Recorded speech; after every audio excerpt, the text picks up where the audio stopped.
안녕하세요. 오늘은 토요일 저녁 주말입니다. 여러분 오늘 어떤 맛있는 음식을 해서 즐거운 저녁 시간을 보내고 계시나요? 자, 오늘은 면역력 높이는 매일집밥이라고 하는 책을 잠시 리뷰해 드리려고 합니다. 음자, 연자, 주자 쓰시는 선생님, 음연주 선생님이 지으셨어요. 음식을 연주한다 라는 그런 뜻인 것 같아요. 음연주, 음식 연주가 이신 것 같아요. 네.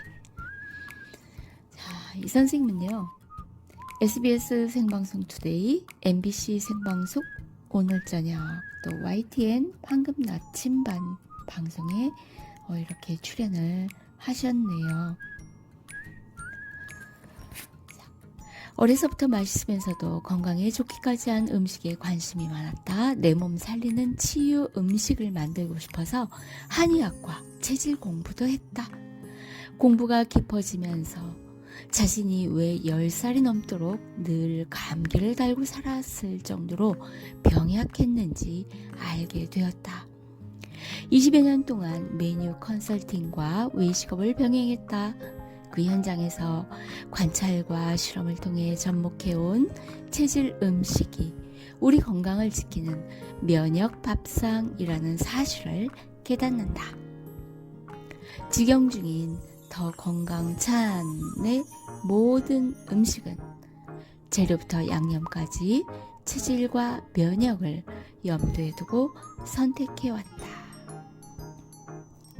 면역력 높이는 매일 집밥은 현장에서 깨달은 그간의 노하우를 정리한 결과물이다. 끼니마다 가족을 위해 정성을 다하는 가정주부와 외식업에 종사하는 동료 조리인들에게 작은 보탬이나마 되기를 희망한다. 네. 자, 이렇게 해서 약이 되는 건강 밥상으로 유명한 금호동에서 반찬 가게를 하셨나봐요. 금호동 반찬 가게에 줄 서서 사가는 인기 레시피를 총망라했답니다. 책이요 굉장히 예뻐요. 이 음식 해놓은 것들을 사진으로 찍어서 이렇게 엮으셨는데요. 딱 한눈에 봐도 덥석 집어먹고 싶은 그런 느낌의 책입니다. 자, 여러분 한번 사서 소장해 놓고 우리 메뉴가 걱정이 될 때가 있잖아요. 이 책 한번 후루룩 넘기면 힌트를 굉장히 많이 얻으실 수 있을 것 같습니다. 특히 저자는 건강밥상이라고 해서 어떤 그 면역력에 관심을 많이 갖고 이 책을 엮으셨습니다. 그래서 제일 처음 앞부분을 보면은요, 면역력 높이는 생활습관 11가지 이렇게 정리도 해 놓으셨어요. 그 다음에 알고 먹으면 더 좋은 면역력 제철 재료, 철마다 어떤 재료들이 어떻게 나오는가. 그 다음에 내 몸의 면역력을 높이는 건강요리법, 세척 방법이라든가 어떤 양념 방법, 면역력 높이는 양념 방법에는 자기 체질에 맞게 최소화해서 모든 양념을 최소화로 사용을 한다. 조리할 때는 되도록 볶은 들기름이 아닌 생들기름으로 한다. 설탕이나 올리브 대신 당분은 쌀 조청을 이용한다. 소금은 천일염으로 사용하고요. 깨소금은 그때그때 조금씩 갈아서 사용하고요. 전통 장류는 항아리에서 숙성시켜서 사용을 하신답니다. 그 다음에 여러 가지 조리 방법이 있는데요.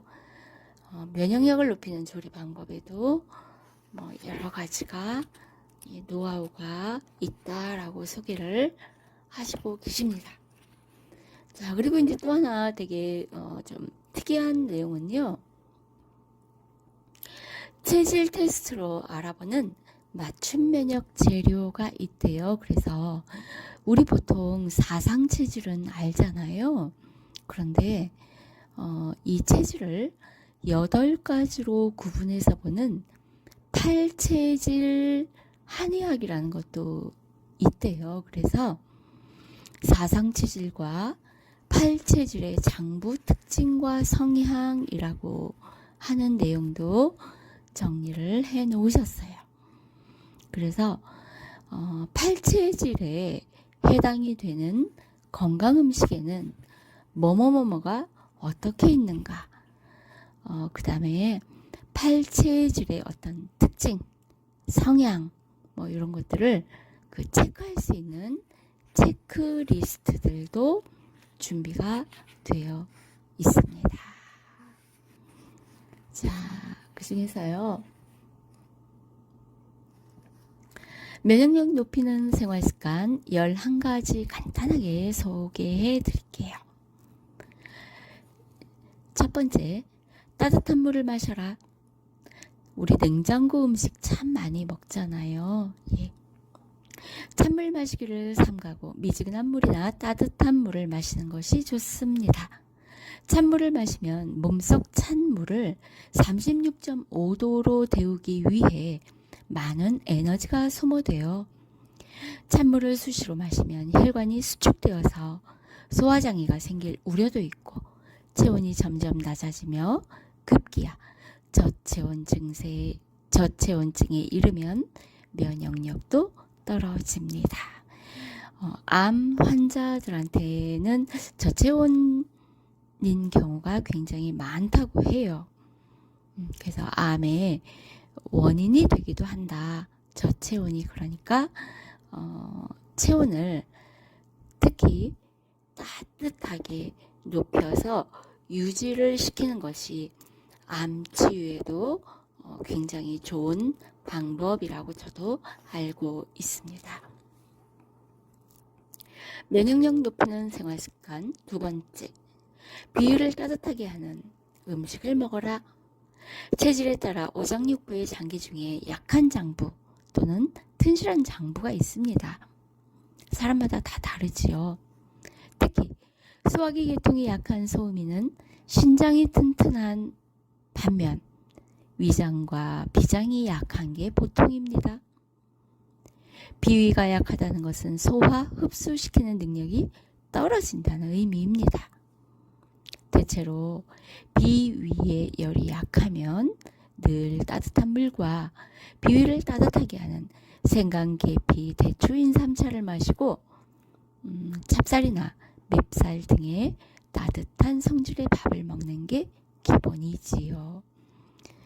저는 여기에 현미 쌀이 오히려 좀 더 따뜻한 성질의 밥이 아닐까라는 생각을 해봤는데요. 네, 저자는 찹쌀과 맵쌀만 거론을 하셨네요. 면역력 높이는 생활습관 세 번째, 면역의 열쇠, 장의 건강을 사수하라. 인체장기 중에서도 면역을 담당하는 림프구가 가장 많은 곳이 장입니다. 소장, 대장, 그렇게 장기에 있나 봐요. 먹는 음식물은 모두 장으로 가고 장에서 면역력의 70%를 담당하고 있다고 해요. 먹는 것이 면역력에는 가장 중요하다는 말이지요. 장내 세균은 유해균 80%와 유해균 20%의 비율이 적당하다고 합니다. 그래서 섬유질이 풍부한 수용성 무기질 채소, 해조류, 바다에서 나오는 미역, 김, 다시마 그런 것들이죠. 발효된 음식, 된장, 식초, 청국장 여러 가지가 있겠네요. 그 다음에 발효김치 등을 규칙적으로 충분히 먹는 게 좋다. 그 밖에 장 건강에는 충분한 물도 필수적이고 평소 등을 곧게 편 자세도 중요하답니다. 그런데 이 등을 곧게 편 자세를 우리가 많은 시간 한다는 건 참 쉽지가 않은 것 같아요. 왜냐하면 우리가 설거지를 하거나 빨래를 하거나 뭔가 정리를 한다거나 뭔가 일을 할 때 뭐 청소를 한다거나 하는 모든 일들이 사실은 약간 구부정해야 가능한 일이잖아요. 책상에 앉아서 뭐 인터넷을 한다거나 책을 읽는다거나 할 때도 마찬가지로요.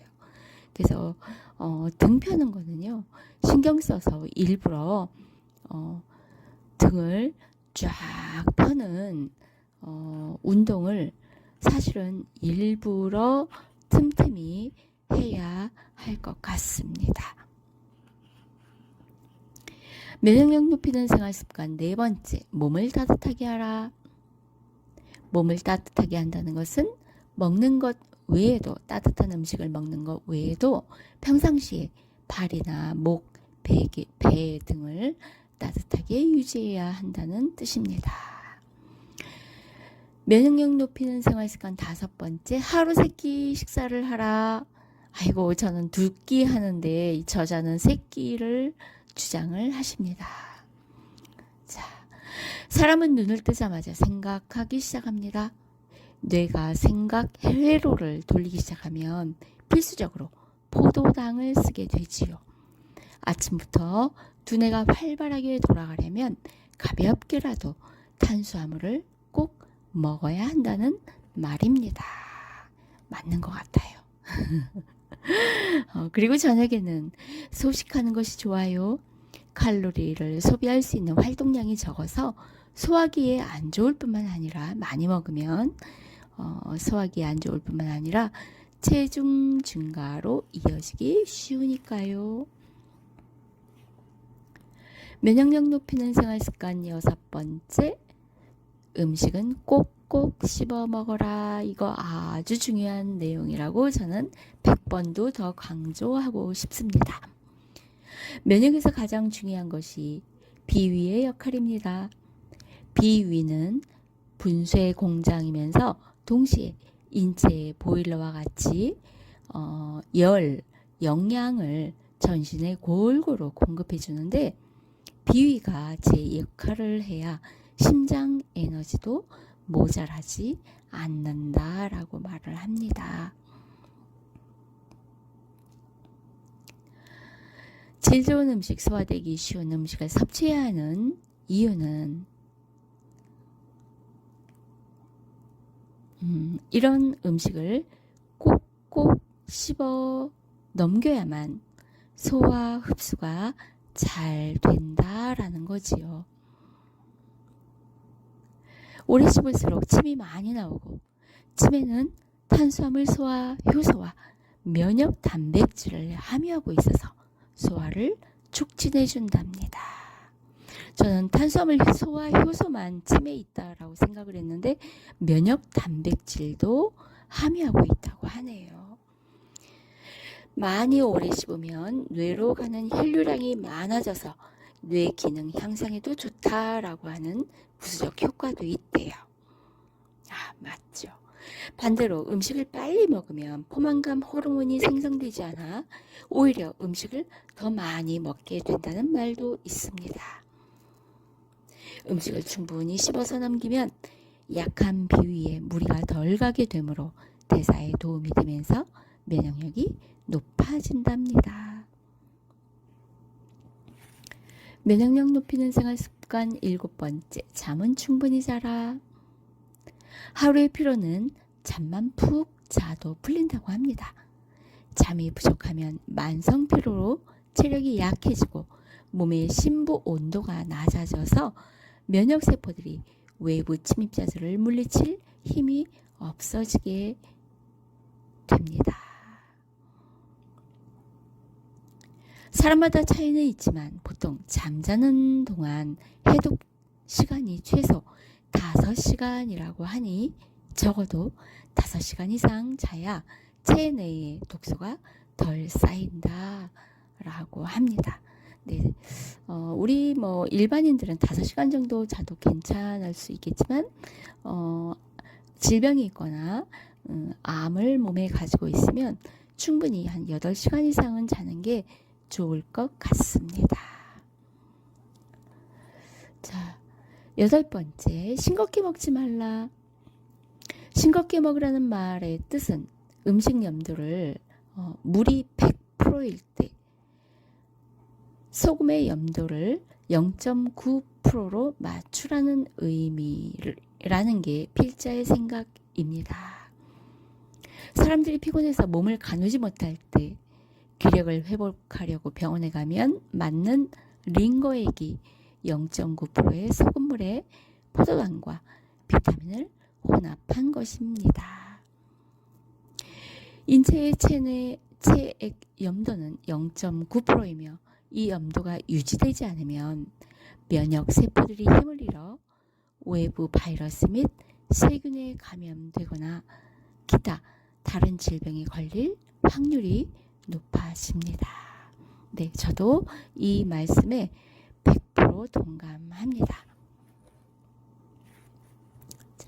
면역력 높이는 생활습관 9번째, 가공식품을 멀리하라. 이거 정말 중요한 거죠. 공장에서 생산되는 가공식품의 경우 제품에 따라서 괜찮은 것도 있습니다만 급하면 밥이든 국이든 김치 등의 반찬이든 간편하게 먹을 수 있어서 좋기는 좋아요. 편리하고. 그러나 몇몇 가공식품들의 식품 첨가물에는 표백제, 산화방지제, 발색제, 아질산 나트륨이라는 게 들어있대요. 이 발색제, 보통 햄, 소세지, 명란, 젓갈 등 이런 음식에 많이 포함이 되어 있답니다. 이것이 발암물질의 가능성이 높대요. 자, 그 다음 착색류, 캐러멜류, 음식, 고기 양념, 뭐 이런 거에 많이 들어있고요. 콜라에 많이 들어있대요. 그래서 암세포를 유발시키고요. 그 다음에 보존제, 썩지 않게 하는 거죠. 벤조산 나트륨, 맥주, 음료수, 뭐 에너지 드링크 같은 데에 많이 있어서 미생물 번식이나 뭐 이런 거를 막는 역할을 하는데요. 이런 것들은 백혈병을 유발한답니다. 중독성 있는 가공식품을 꾸준히 먹으면 그 안에 인공 첨가물은 잘 분해되지 않은 채 체내에 쌓여서 혈액을 탁하게 하며 비만을 유발하고 대사증후군에 노출되기도 합니다. 또 해독을 맡은 장기인 신장, 즉 콩팥 기능이 약해지고 결과적으로는 면역력까지 떨어진다고 합니다. 이거 정말 맞는 말입니다. 자, 다음 10번째, 햇볕 아래에서 땀이 날 정도로 운동을 하라. 비타민 D가 굉장히 우리 몸에 중요한 역할을 하죠. 왜냐하면 칼슘을 흡수할 수 있도록 도와주는 게 비타민 D라고 합니다. 우리가 아무리 멸치를 많이 먹어도요, 이 비타민 D가 부족하면 음식 속에 포함되어 있는 칼슘이 혈액 속으로 못 들어간다라고 하는 거예요. 그래서 요즘 가을이라 햇볕이 너무 좋더라고요. 한 12시에서 한 2시 사이에 그때 한 30분 정도만 걸어도 몸에 굉장히 도움이 많이 될 것 같아요. 자, 다음 스트레스에서 멀어져라. 이거 참 어려운 건데요. 스트레스를 오랜 기간 지속적으로 받으면 뇌 시상하부에서 부신피질 자극 호르몬을 뇌하 수체로 보내고 이것이 부신피질에서 코르티솔이라는 스트레스 호르몬을 분비하게 된답니다. 문제는 이 코르티솔이 인체의 면역체계에 중요한 우군인 장에 있는 면역세포의 활동을 막 억제한다는 게 문제라는 거예요. 그러니까 가급적 코르티솔이 분비되지 않도록 가능하면 무리하지 않은 생활 환경을 만드는 게 중요하다. 그래서 가급적 긍정적인 마음을 갖고 기분 좋게 기쁘게 그런 기쁜 감정을 갖는 게 중요하다라는 거예요.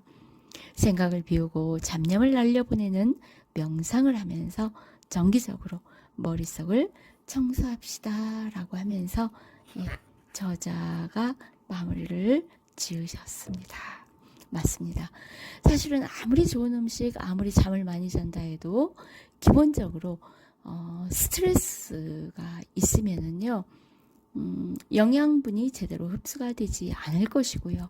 잠을 오랜 시간 눈 감고 있다고 하더라도요, 깊은 숙면을 취하기가 어렵다는 거죠. 운동을 아무리 열심히 하면 뭐합니까? 머릿속이 스트레스가 가득해 있으면요, 운동 효과도 100% 흡수를 못할 거라고 생각을 합니다. 자, 그래서 우리가 스트레스 관리가 어쩌면 가장 중요한 요소일 수가 있어요. 네. 자, 우리 마음 관리 어떻게 할까요? 항상 기분 좋은 상태에 푹 내 감정을 빠뜨려야 되는 거예요. 기분 좋은 상태로 나를 빠뜨려라. 자, 한번 우리 그런 작업을 해보기로 해요. 항상 나는 기분 좋아. 나는 지금 너무 기뻐. 그리고 감사해. 숨을 쉬는 것, 눈 뜨고 볼 수 있다는 것, 먹을 수 있다는 것, 또 맛을 느낄 수 있다는 것, 배설할 수 있다는 것, 방귀도 낄 수 있다는 것. 감사할 것 투성이네요. 감사할 일들을 찾아보는 우리 하루를 한번 보내봐요. 네, 감사합니다.